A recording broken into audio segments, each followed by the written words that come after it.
What up, what up, what up? Dan Augustin here with a quick instant reaction after the Alabama Vanderbilt game.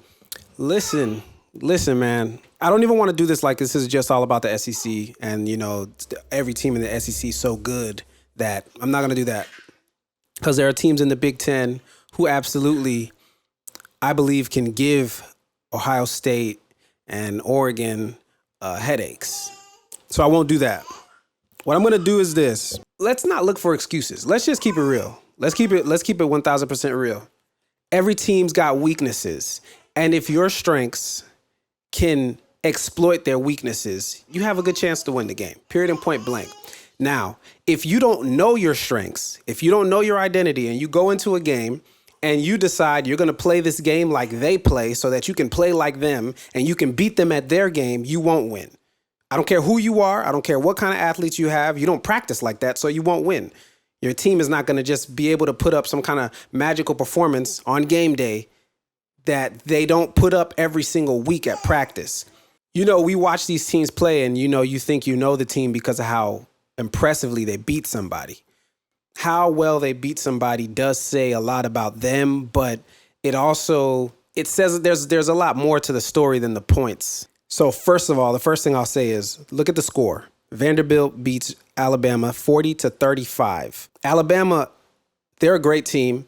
They're an electrifying team. They are explosive. Does that mean they are the best team? I feel like I can see their weaknesses. If you're going to play against Alabama, you're going to need a poised quarterback who's smart, experienced, athletic, and you need to be able to run the ball. This is why Georgia lost. I don't think there's too many teams in college football that can keep up with Alabama when it comes to playing like Alabama. Alabama is explosive. Alabama is a track team. They're like a backyard football and track team. They can run with anybody. They can run by you. They make plays on the ball. Their wide receivers are just about better than everybody else's receivers. They're in the top 5 for sure in all of college football. Their backfield is extremely impressive, very powerful, very explosive. They don't tend to win the time of possession game. Alabama scores like crazy because they're so explosive. They can't even help it. I don't even think they try to put in an offense that's just nickeling and diming down the field. I don't think they feel like they should because of the talent that they have. And it's pretty apparent that when they get out on the field, they can score this fast. They can score offense, defense, mostly offense, but they can score like this. So time of possession. Vanderbilt won the time of possession against Alabama 42-18. Alabama didn't even play a full 2 halves of football, offensively speaking. Their defense was on the field the entire time, and they gave up 40 points. So they only gave up 166 rushing yards. But the time of possession, Alabama wasn't able to get off the field. Vanderbilt moved the ball down the field methodically. They're not necessarily the kind of team that can beat you deep. Couple plays here and there, but that's not really their MO. So they didn't overdo it when it comes to trying to throw the ball deep, as opposed to Georgia. Georgia was trying to go into this track meet and trying to play Alabama like they were Alabama. Georgia needs to get to know who they are. They did a lot better today against Auburn. You better believe that. They actually ran the ball today. Carson Beck did not throw the ball nowhere near as much in this game as he did in the last game. Okay, Carson Beck ended up being 23 of 29 for about 240 yards or so, 2 touchdowns, as opposed to against Alabama, where he just had to throw the ball for 50 times. Preposterous. That's not who he is. 23 completions, 240 yards or so means you were moving it down the field appropriately, right? 42 minutes. They had 75 total plays to Alabama's 46 total plays. They kept Alabama on the sideline. Go back to that video that I had before, Alabama versus Georgia. I was talking about this. You have to keep Jalen Milroe on the sideline. He's too explosive. He'll make plays on the drop of a dime. He's too quick. He's going to make a play. That's what he is. That's what he does. Even that interception that he threw that ended up being a pick 6. Okay, it was him throwing it into tight coverage. But his wide receiver had a chance. His wide receiver touched the ball. It dropped, it ricocheted, and then it was an interception that went back for 6. You got to chalk it up. The game is the game. That's how it goes sometimes, right? But let's talk about his explosiveness. They averaged 8.6 yards per play. Jalen Milroe in particularly, only threw the ball 25 times, 19 completions, 312 yards at 19 completions and 25 attempts, as opposed to the quarterback for Vanderbilt, Diego Pavia, only threw the ball 20 times, completed 16 times, 252 yards, 2 touchdowns. So you completed the ball 3 times less than Jalen Milroe and threw for 70 yards less than Jalen Milroe. Dinking and donking, inch by inch by inch. Vanderbilt just likes to stay ahead of schedule, run here, quarterback lead there, quarterback option here. And I'm telling you, Alabama, their biggest weakness is dealing with the run. Their biggest weakness is dealing with the run. When I say stuff like this, like every team is not coming into these games focusing on the other team enough. If y'all love to run with the quarterback, there needs to be a change in the defense. You don't just line up 11 on their 11 and just our athletes are better than yours. That is a ridiculous approach to playing the game. You got to make changes. I saw Alabama make changes when they came out of halftime. As soon as they came out of halftime, their team went right down the field and scored. But that's what they do. That's what they do. They really just made a change of being efficient. But Vanderbilt don't care nothing about that. Because as soon as y'all sit back on the sideline, we just going to move the ball down the field bit by bit. We just going to slow cook this oatmeal. That's all we going to do is slow cook it. Y'all want to go to McDonald's to buy yours. We going to slow cook it. And that's all Vanderbilt did. They just moved the ball. They just moved the ball down the field more consistently. They did not get off the field. Alabama's got weaknesses. And it really happens when they're playing against a running quarterback who's willing to run. Okay, Diego Pavia on the ground, how many times did he run it? 19 times. 19 carries, 57 yards. 19 carries, average 3 yards a carry. That won't even get you a first down. But what it will do is keep the ball moving forward in this direction so you stay ahead of schedule. And now you're looking at 3rd and 4, 3rd and 3, 3rd and 2, as opposed to 3rd and 8. And you're a team that doesn't really make that kind of play. Georgia against Alabama. Because he came into this game, and I think it has a lot to do with the coaching staff as well, but he came into this game trying to control the pace of the game. You don't just play just to play. You don't just play because it's me versus y'all. We're going to see who win. We're going to see who faster. No, you smart enough to know if you faster. I'm sure Vanderbilt got athletes, but I'm sure when it comes to the wide receivers, every wide receiver from Alabama is faster than every wide receiver from Vanderbilt. His receivers were able to just get away. They were wide open deep, and he could just throw something crazy while he was outside of the pocket, deep play. Maybe that should have been their offense. They weren't on the field enough. Vanderbilt controlled the game. And when you do that, you're winning the game. You play to win the game. You play to win the game. Hello? You play to win the game. You don't play just to try to beat y'all in a way that will embarrass y'all. So we're going to try to go deep and beat y'all corners. And no, we're going to find little plays where your corners are going to fall asleep. There's going to be little moments where your corners fall asleep and we beat them on this very simple route that works for us. We're more and more tired, and it allowed Vanderbilt to continue to make plays. This touchdown, and the crazy thing about this touchdown is when you see number 13 down here in the box, he's about 10 yards from the line of scrimmage. When the receiver sees him and the receiver puts his arm up. Finishing up with these stats here. Vanderbilt, 3rd down efficiency, 12 of 18. That's pretty special. 12 of 18. Alabama's 3 of 6. Vanderbilt did not have a single 3rd and out in this game. Every time they went on the field on offense, they won. Every single time. Even if they didn't score on that drive, even if they only got 3 points on that drive, they won. Alabama is not winning on defense.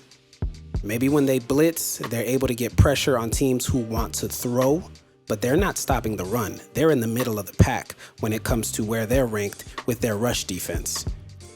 Alabama is ranked 46th in the country right now, giving up at least 120 a game. And there's only been a couple teams that's actually been able to put that kind of pressure on them, and they've been the teams that have running quarterbacks. Like I said, 46 total plays for Alabama, 75 for Vanderbilt. That's wild. Vanderbilt basically played 2 football games, and Alabama played 1. Vanderbilt got 2 times as much time of possession. Vanderbilt got 2 times as much 3 times as much third down opportunities. Vanderbilt had 2 times as many plays as Alabama had, and they still only won by 5. This goes to show you just how explosive Alabama really is. Shame they got this loss. It's a damn shame. Damn shame. How do you stop a team who's winning the time of possession battle? How do you win that game? What do? You got to find a way to switch it up on defense. And I'm not seeing coaches make any changes on defense. Coaches just keep depending on their players to just make plays. Y'all responsible too. Y'all are responsible too. Y'all in this. This one right here is on Alabama, the coaches. This is on the Alabama coaching staff, more specifically, the defensive coaching staff. Y'all are a part of this, okay? Where is the designated Diego Pavia stopper? Where was he? Because he carried the ball 19 times. He should have saw somebody making a tackle for loss every single time. He should have saw somebody in his face who's not there to play the option. I don't want nothing to do with the option. I'm here for you. Option man is the option man. I'm here for you. Coach sent me for you. I'm going to cover the Kansas State-Colorado game in a bit here. But this is exactly what I've been talking about for Kansas. This is exactly what I'm talking about. This is what I hope to see when it comes to Kansas State and Colorado. Because I don't want to see a game where Colorado just gets blown out of the water because they didn't make any adjustments for the kind of quarterback that they're playing against. Listen, you cannot really just let the quarterback you're playing against eat up yards once a series, twice a series, 3. That's why Jalen Milroe's so successful. They are not beholden to just the way their running backs can run the ball or just the type of passing play we're able to manage to have on this drive. No, if things break down, he tends to be able to get 20 yards on a play and then get the chains moving. And all of a sudden, your defense just went from thinking they about to get off the field to, oh my God.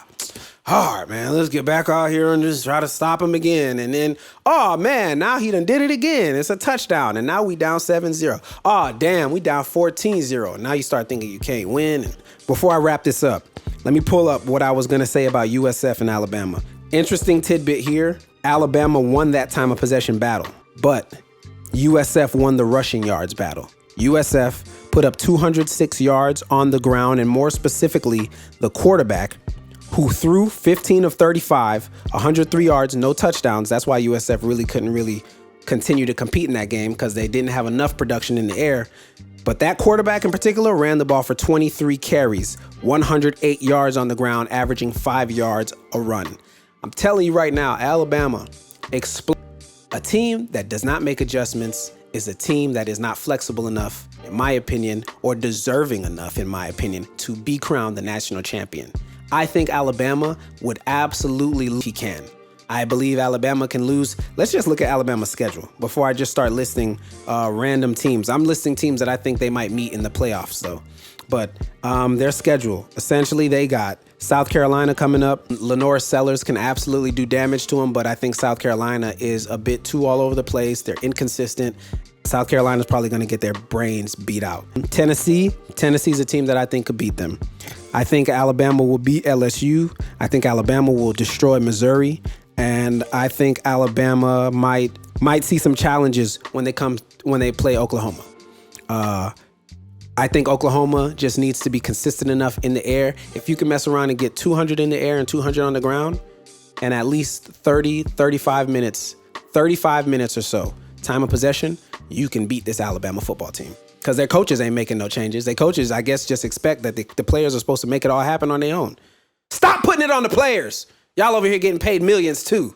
Hell is wrong with y'all. Alabama only rushed for 84 yards today. They put up 312 in the air, but they only rushed for 84. That lets you know. And listen, I understand the quick strike attack. I get it. But here was the answer to my question. How do you stop a team who's winning the time of possession game? How do you flip that? How do you turn the tides? What do? You got to change the way you're playing on offense. You always know you can strike quickly. You know you can strike quickly. You know that. Stop doing it. Stop doing it. Do it when you need to. Do it when you want to. Don't do it just because you know that you can abuse it. Don't do that. Because this game is no longer a game of who's more talented, who's got the bigger lineman. No, this game has become a game of the time of possession. There'll be times I'll play basketball one-on-one against, certain players, one-on-one, 5-on-5, don't matter. But the point guard I'm playing against, he's a quick guard. I'm a quick guard. So if you're not quicker than me, You have to be quicker than me, and you're going to have to be able to make better decisions after your quickness, and you might need to be able to make jumpers. But then sometimes I'm playing against a guard who he's not quicker than me, but he's bigger than me, and he knows how to use his body. The game changed. It's a completely different kind of game. He's not coming down the court trying to necessarily put a move on me. No, he's coming down the court and backing me down inch by inch. Get your ass in this post. Get your ass in this post. Hell is wrong with you. That's what happens. So yes, you're a great team. Yes, you got a great quarterback. Yes, stunning wide receiver. Yes. Check. What are you going to do to change the game? Because the game was clear. They were losing the time of possession battle 21-9 at the end of the first half. Pavia went 10 for 11, 156 yards, and a touchdown in the second half. 10 for 11, 11 throws, 156 yards, 1 touchdown in the air in the second half. You can't tell me that's not controlling the tempo of the game, controlling the pace of the game, and deciding what we're going to do, how we're going to do it. He made some great decisions in this ball game. Great decisions. He made some great throws as well. There's some plays in this game where I truthfully got to be real and just say that guy is a better quarterback than Carson Beck is. And I know I've been coming hard for Carson Beck. It's because you can't tell me you're just going to be on Georgia where there is a ridiculous abundance of talent. And now because you're on that team, you go number 1 in the draft. No, people need to know who you are because you end up looking like the fool when you get drafted number 1 and you go to a team that doesn't have a good O-line, a team that don't have wide receivers who can separate, and now you looking in a way that didn't look like you looked in college, and now people are trying to figure out who to blame and so on and so forth, and now you might get moved to another team or just pushed off on that depth chart. Maybe you make it last while you're in the NFL, or you don't. I think that the way the Vanderbilt Commodores played Alabama today, it was great. It was so good to see a team come out and have a game plan. They had a game plan. They looked like they watched that USF tape up and down. USF moved the ball down the field on Alabama the entire game. Let's look at this right quick. Alabama started scoring all the points against USF in the fourth quarter. First quarter, Alabama was winning 7-3. Second quarter, Alabama was winning 14-6. In the third quarter, the only team that scored was USF. So now USF scores 7, and now we're looking at 14-13.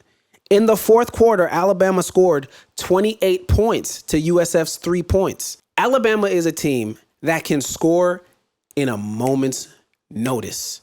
They have that. Point blank, period. It's not just Jalen Milroe's speed, it's his wide receivers. The wide receivers over there are more aggressive. They come back to the ball. They make plays on the ball. Now, here's one thing that I want to talk about when it comes to Alabama's wide receivers. Ryan Williams only had 3 catches for 82 yards. Yes, he had a touchdown. Beautiful touchdown. Made a great play on the ball.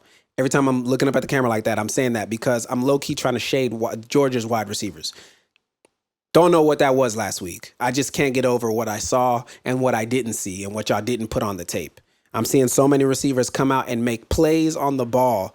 It's crazy. They're just at a different school, and there's a chance that they don't go higher than you in the draft, which is wild to me. But okay, let's go back to this. Ryan Williams, 3 catches for 82 yards, averaging 27 yards a catch and a tutty. Jeremy Bernard, 4 catches, 72 yards, 18 average. Now, if Alabama wants to throw the ball, that's fine. If you want to control the time of possession by still throwing the ball because you just want to let Jalen Milroe throw, that's a play you want to call, that's fine. Just stop sending everybody deep. These guys, Jeremy Bernard averaged 18 yards a catch, Ryan 27 yards a catch. Can we start sending them a lot shorter? Can we start sending them 10 yards, 15 yards out, just crossing them, curl routes, curl concepts, pop passes? Not because they can't score, but because you need to control the game. Stop playing because you just want to play Madden on the damn field. You just want to be a video game player on the field and y'all just want to put up 70 points. Stop doing that. Play to win the game. Play to win the game. After losing the time of possession battle 21-9 in halftime, I can't believe those coaches didn't go in there and say, we got to find a way to change the pace of the game. As opposed to going in there and giving everybody this rah-rah energy and just saying, we got to win, y'all. What we doing? We got to do this. We going to do it, but we got... See, sometimes coaches get lost in the rah-rah. They get lost in puffing people's chests up. No. What happened in the first half? What were they doing? How do we checkmate them? Listen, that's all I want to say on this. I can go on this a lot longer because that's one hell of a loss for them to pick up. Alabama's got some heat coming. Heat. South Carolina's a trap game, but like I said, South Carolina's sloppy as hell. So I think they win that game. But Tennessee, LSU, and Oklahoma. And then they got Auburn, which, you know, that's a rivalry game. So Auburn's going to come out there and bring some energy. But neither Auburn, neither Missouri or LSU have running quarterbacks. I'm telling you right now, unless Alabama does something to change the tide on how they play defense against running quarterbacks, they will lose potentially 2 more games, potentially Tennessee and Oklahoma. Iamaliava doesn't necessarily force running the ball, so there's that. But that team runs the ball extremely well. I wouldn't be surprised if we see Tennessee win that game. I wouldn't be surprised, truth be told, if we're seeing Tennessee and Texas, so much orange, in the SEC championship. Or Tennessee, Texas A&M. Didn't want to see Alabama lose, but it's important that this tape gets put out, and it's important that they learn from it. I can't wait to see if they bounce back and make changes. Truth be told. But all right, y'all, listen, if you got to this part of the video, I really appreciate you sticking it out, rocking with me. Would appreciate it even more if you decided to like this and subscribe.